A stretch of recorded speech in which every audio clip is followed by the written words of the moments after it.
चलिए, तो आज का टॉपिक है हमारे पास वेलकम बायोलॉजी क्लासेस, है ना। प्रभाविता के नियम। तो प्रभाविता के नियम, लॉ ऑफ डोमिनेंस, इसमें देखते हैं हम लोग किसके ऊपर अध्ययन कर रहे हैं। हम लोग कर रहे हैं मटर के पौधे के ऊपर अध्ययन कर रहे हैं, है ना।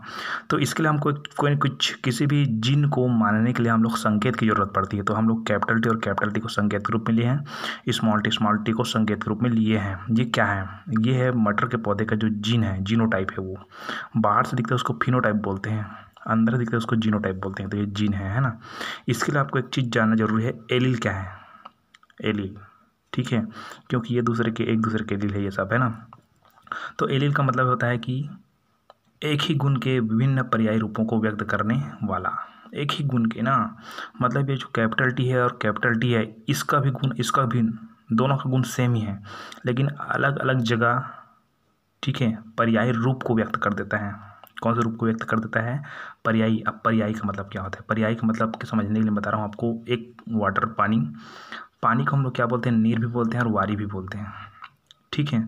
तो पानी का गुण, नीर का गुण और वारी का गुण, तीनों का गुण एक ही है, लेकिन रूप अलग है। एक बार पानी लिखें, एक बार नीर लिखें, एक बार वारी लिखें, अर्थात पर्यायी रूप है। ये समझ आ गया, मतलब ये भी समझ आ गया कि एक ही गुण के विभिन्न पर्यायी रूपों को व्यक्त करने वाला एक दूसरे के एलील कहलाते हैं।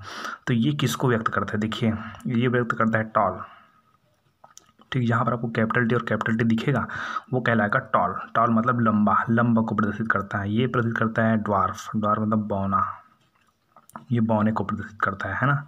ये लंबा को प्रदर्शित करता है और एक इसको प्रदर्शित करता है बौने को, है ना। ये इसको हम लोग मान लेते हैं पेरेंट। क्रॉसिंग करवाएंगे तो पेरेंट की जरूरत पड़ेगी, ठीक है। और विपर्य लक्षण होना चाहिए दोनों का, ये और ये, इनका लक्षण भी विपर्य होना चाहिए। अब एलील क्या है? एक ही गुण के दो विभिन्न रूपों को व्यक्त करने, विभिन्न पर्यायी रूपों को व्यक्त करने वाला। मतलब कैपिटल टी है, वो प्रदर्शित करता है लंबा को, कैपिटल टी प्रदर्शित करता है लंबा को, स्मॉल टी प्रदर्शित करता है बौना को, ये प्रदर्शित करता है बौने को। मतलब एक बार ये टी है ना, और ये भी टी है। अब देखो, पानी है और नीर है, नीर है, सभी जने पानी है, सभी जने नीर है, सभी जने वारी है। उसी तरह कैपिटल टी है, मतलब इसका गुण एक है। स्मॉल टी है, मतलब टी ही है, इसका गुण एक ही है, लेकिन पर्यायी रूप को व्यक्त कर रहा है, अलग अलग रूप को, विभिन्न पर्यायी रूप को व्यक्त करता है। ये किसको व्यक्त करता है? लंबा को व्यक्त कर रहा है। ये किसको प्रदर्शित करता है? बौने को, ठीक है। एक जने और आएगा, इसको मैं बाद में बताऊंगा। यहाँ पर आ जाएगा, इधर लिख देता हूँ, कैपिटल टी स्मॉल टी। ये देखिए, कैपिटल टी स्मॉल टी। अब देखो, कैपिटल टी स्मॉल टी, ये हो जाएगा लंबा। ये क्यों लंबा हो जाएगा, इसको आपको बताऊंगा, प्रभाविता के नियम, है ना। तो कैपिटल टी किसको प्रदर्शित करता है? बोलता है लंबा को। स्मॉल टी किसको करता है? बौने को। तो यहाँ पर मैं बौना क्यों नहीं लिखा हूँ, केवल लंबा बस लिखा हूँ? क्योंकि कैपिटल टी है, वो स्मॉल टी के ऊपर प्रभावी रहेगा। कैसे प्रभावी रहेगा? यही तो है आपका प्रभाविता का नियम, ठीक है। तो ये हो जाएगा कैपिटल टी, ये किसको प्रदर्शित करता है? लंबा को। कौन सा लंबा? अशुद्ध लंबा। अशुद्ध लंबा मतलब कौन सा लंबा बोलेंगे इसको हम लोग? संकरित लंबा। कौन सा लंबा बोलेंगे? संकरित लंबा। तो यही देखो, यही टी है और यहाँ पर भी यही टी है। यही टी लंबा को प्रदर्शित कर रहा है और यही टी है यहाँ अशुद्ध लंबा को प्रदर्शित करता है। मतलब दोनों का गुण, कैपिटल टी और कैपिटल टी, दोनों का गुण एक ही है, लेकिन विभिन्न पर्यायी रूप को क्या कर रहा है? ये व्यक्त कर रहा है, एक दूसरे के एलील कराते हैं। मतलब कैपिटल टी है, कैपिटल टी का क्या है? एलील है। कैपिटल टी का एलील है, मतलब ये इसका भी एलील है, ये इसका भी एलील है, ठीक। इसी तरह स्मॉल टी का एलील है, मतलब एक दूसरे के एलील है। तो ये एलील क्या है? तो ये तो क्लियर हो गया आपको, ठीक है। मतलब कैपिटल टी और कैपिटल टी तो एक ही प्रकार के एलील हैं, जो जिसके साथ जुड़ गया वही उसका एलील हो गया, ठीक है। ये स्मॉल टी एक ही प्रकार के एलील है। अब इसको देखो, कैपिटल टी और स्मॉल टी है, तो ये एक दूसरे के एलील है कि नहीं? यहाँ कन्फ्यूजन होती है आदमियों को। तो कैपिटल टी भी स्मॉल टी की एलील है, ठीक है, ठीक है। लेकिन कौन सा एलील है? ये क्या है? अलग प्रकार के एलील है। मतलब क्या है? दोनों ही ना युग्म है, वो क्या है? अलग अलग प्रकार के एलील हैं एक दूसरे के, ठीक है, हाँ। चलिए, ये तो क्लियर हो गया आपका। इसको और क्लियर कर देते हैं कि इसमें इसको पूरा एक लक्षण को दर्शाएगा दोनों मिलाकर, ठीक है, लंबे को, और ये दोनों मिलाकर दर्शाएगा बौने को। मतलब ये जीनोटाइप में, इसमें कैपिटल टी और कैपिटल टी में एक ही प्रकार के युग्म विकल्पी हैं, दोनों एक ही प्रकार के हैं। उसी तरह इसमें कैपिटल टी और स्मॉल टी में दो प्रकार के युग्म विकल्पी है। पहला प्रकार है कैपिटल टी, दूसरा प्रकार का स्मॉल टी। दो प्रकार के युग्म विकल्प है। एलील, वैसे आपका मेन टॉपिक नहीं है ये। एलील एक ही गुण के विभिन्न रूपों को व्यक्त करने वाला को बोलते हैं, एक दूसरे के एलील कहलाते हैं। ठीक है, ये इनका एलील है, ये इनका एलील है। कैपिटल टी स्मॉल टी का एलील हो सकता है जब इसके साथ ये जुड़ेगा। ठीक है, ओके। हम लोग चलते हैं प्रभाविता के नियम में। प्रभाविता का नियम क्या है ना। अब देखिए, ये कैपिटल टी और कैपिटल टी, स्मॉल टी और स्मॉल टी। ठीक है, ये कैपिटल टी से यहाँ ये लेते हैं गैमेट्स, यहाँ लेते हैं स्मॉल टी गैमेट्स। ठीक है, अब इन्हीं दोनों के बीच कराया जाता है संकरण। ठीक है, तो यहाँ पर चार प्रकार के चार संतानें की संभावनाएं होती है। संतानें तो एक ही होती है, आप जानती है ना, लेकिन चार की संभावनाएं होती है।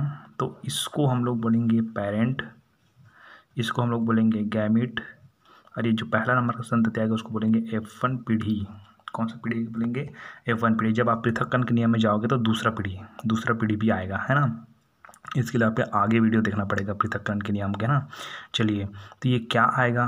कैपिटल, देखिए कैपिटल टी स्मॉल टी को हम लोग संकलन कराएंगे, चार की संभावना होती है ना। इन दोनों को अगर संकलन करवाते हैं, ठीक है, मैं केवल एक ही गैमेट्स को लिखता हूँ, यहाँ पर एक ही संतानी को लिखना आप जब चित्र बनाओगे, लेकिन मैं चारों को लिखता हूँ। Capital T small T, capital T small T, capital T small T और कैपिटल टी स्मॉल टी। अब ये किस तरह से हुआ? ठीक है, इनका जो क्रॉसिंग है, चलिए इनका जो क्रॉसिंग उसको बता देता हूँ, है ना। यहाँ पर कैपिटल टी स्मॉल टी, ये इसको यहाँ ले जाना है इन दोनों में। ये एक कैपिटल टी को हम लोग ले जाना है इसमें और इसमें, एक कैपिटल टी स्मॉल टी को ले जाना है यहाँ और यहाँ। ये बार बार प्रैक्टिस करोगे तो समझ आ जाएगा। और ये यहाँ जाना है यहाँ और यहाँ। तो हमको एक कैपिटल टी मिला यहाँ से और मिला आपको कैपिटल टी। यहाँ देखो, यहाँ से मिला कैपिटल टी और यहाँ से मिला कैपिटल टी। ठीक है, इधर से देखें तो यहाँ से मिला स्मॉल टी, यहाँ से मिला स्मॉल टी, यहाँ से मिला स्मॉल टी और लास्ट कहाँ गया? यहाँ से तो कैपिटल टी मिल गया है स्मॉल टी। यहाँ से क्या प्राप्त होगा? Capital T small T, capital T small T, capital T small T, capital T small T. ठीक है, यही मैं लिखा हूँ वहाँ पास। देखिए capital T small T, capital T small T, capital T small T. ठीक है, तो ये किसको व्यक्त करता है? उसको देते हैं लंबा को। ये लंबा, ये भी लंबा और ये भी लंबा। अब इसमें फ़र्क क्या है? फ़र्क ये है कि शुद्ध लंबा है कैपिटल टी और कैपिटल टी, स्मॉल टी अशुद्ध बौना, शुद्ध बौना है। लेकिन ये शुद्ध लंबा नहीं, ये संकरित लंबा है, अर्थात अशुद्ध लंबा। ठीक है, अशुद्ध लंबा अर्थात संकरित लंबा। ठीक है, इस तरह संतानें प्राप्त हुई। मतलब F1 पीढ़ी में जितने भी संतानें प्राप्त हुए वो सब जने क्या प्राप्त हुए हैं? लंबा प्राप्त हुए हैं। हालांकि वो अशुद्ध है, संकरित है, लेकिन कौन सा प्राप्त हुआ है? लंबा प्राप्त हुआ है। ठीक है, ये है आपका F1 पीढ़ी। कौन सा पीढ़ी है? F1 पीढ़ी। अभी तक मैंने परिभाषा शुरू नहीं करी है। चलिए, तो परिभाषा भी साथ में चलते हैं, है ना। चलिए परिभाषा में चलते हैं। यहाँ पर है एक लंबा एक बौना पौधा, है ना। तो ये परिभाषा में देखिए, चित्र में बता रहा हूँ मैं कि यहाँ शुरू होता है परिभाषा नहीं, डिटेल्स। ठीक है, यदि दो विपर्यायी लक्षण वाले जनकों के बीच, विपर्यायी लक्षण, यहाँ पर मैं पर्यायी बोला था ना। ठीक है, तो पर्यायी मतलब समान, लेकिन विपर्यायी मतलब होता है अलग अलग। तो ये कैपिटल टी और कैपिटल टी वो प्रदर्शित करता है लंबा को, और स्मॉल टी प्रदर्शित करता है बौना को। मतलब ये विपर्याय हो गया, है ना। यदि दो विपर्यायी लक्षण वाले जनकों के बीच, ये दो जने हैं विपर्यायी लक्षण वाले जनकों के बीच, यहाँ से गैमेट्स लिए हैं, विपर्यायी लक्षण वाले जनकों के बीच क्रॉस कराया जाए तो उनमें से F1 पीढ़ी, ये कौन सी पीढ़ी बोला था मैं? F1 पीढ़ी। तो क्रॉस कराया जाए तो उनमें से F1 पीढ़ी के पौधे में, ये सब F1 पीढ़ी के क्या है? पौधे। आप केवल एक को लिख सकते हो कैपिटल टी स्मॉल टी करके, है ना, लेकिन चारों को भी लिख सकते हो। तो क्रॉस कराया जाए तो उनमें से F1 पीढ़ी के पौधे में केवल एक ही लक्षण वाले, लंबा, सबका लक्षण एक ही है। यदि दो विपर्यायी लक्षण वाले जनकों के बीच क्रॉस कराया जाता है तो उनमें से F1 पीढ़ी के पौधे में केवल एक ही लक्षण वाले संतति उत्पन्न होंगे। सभी का लक्षण क्या है? लंबा है। ठीक है, अर्थात जो कैपिटल टी है वो स्मॉल टी के ऊपर प्रभावी है। कैपिटल टी स्मॉल टी किसको प्रदर्शित करता है? बौने को। कैपिटल टी किसको प्रदर्शित करता है? लंबे को। लेकिन लंबा है बौने के ऊपर क्या हो गया? प्रभावी हो गया। इसलिए इसका नाम क्या पड़ा? प्रभाविता का नियम। ठीक है, तो यदि दो विपर्य लक्षण वाले जनकों के बीच क्रॉस कराया जाता है तो उनमें से F1 पीढ़ी के पौधे में केवल एक ही लक्षण वाले संतति उत्पन्न होंगे और उत्पन्न होने वाले लक्षण को हम लोग बोलेंगे प्रभावी लक्षण। उत्पन्न होने वाले लक्षण कौन से बोलेंगे? प्रभावी लक्षण। ठीक है, और जो अपने आप को अभिव्यक्त नहीं कर पाता है कौन अभिव्यक्त नहीं कर पाया? जो स्मॉल टी है अपने आप को अभिव्यक्त नहीं कर पाया। यहाँ पर F1 पीढ़ी में कहीं पर हम उन्हें बौना नहीं लिखा है। ठीक है, और जो अपने आप को अभिव्यक्त नहीं कर पाता उसे अप्रभावी लक्षण कहते हैं। ठीक है, मतलब ये प्रभावी लक्षण हो गया, ये अप्रभावी लक्षण हो गया, लंबे प्रभावी हो गया, बौने अप्रभावी हो गया। तो जनक को देखेंगे तो ये अप्रभावी जनक हो गया। जनक कभी बहुत जगह काम आता है, इसको याद रखिएगा। ये जनक को बोलेंगे तो ये प्रभावी जनक, ये क्या है? अप्रभावी जनक। ये प्रभावी लक्षण, ये अप्रभावी लक्षण, ये। ठीक है, जो अपने आप को व्यक्त नहीं कर पाता उसे अप्रभावी लक्षण कहते हैं। ठीक है, अर्थात F1 पीढ़ी में प्रभावी लक्षण का उत्पन्न होना ही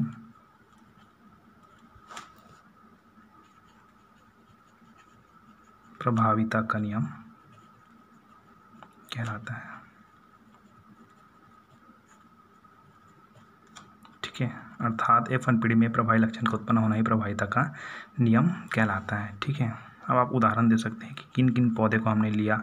ठीक, तो आप इसके हिसाब से नॉर्मल ले लेना। ठीक, मैं नॉर्मल बता रहा हूँ कि एक लंबा पौधा हम लोग लिए टी, कैपिटल टी ऊपर लिए है ना, ये लिए इसी को चित्र को देखकर लिखना है उदाहरण को आप। ठीक है, एक लंबा पौधा कैपिटल टी, एक लंबा तना वाला पौधा कैपिटल टी एवं बौना तना वाला पौधा स्मॉल टी लिए। तो दोनों को आपस में क्रॉस कराइए, डिटेल आप लोग लिख लेना। ठीक है, दोनों को आपस में क्रॉस कराएं तो F1 पीढ़ी में कैपिटल टी लंबे पौधे प्राप्त हुए।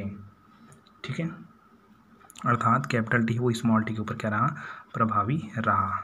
बस इतना ही लिखना है। ठीक है, और समझना है तो आप कांटेक्ट भी कर सकते हो। ठीक है।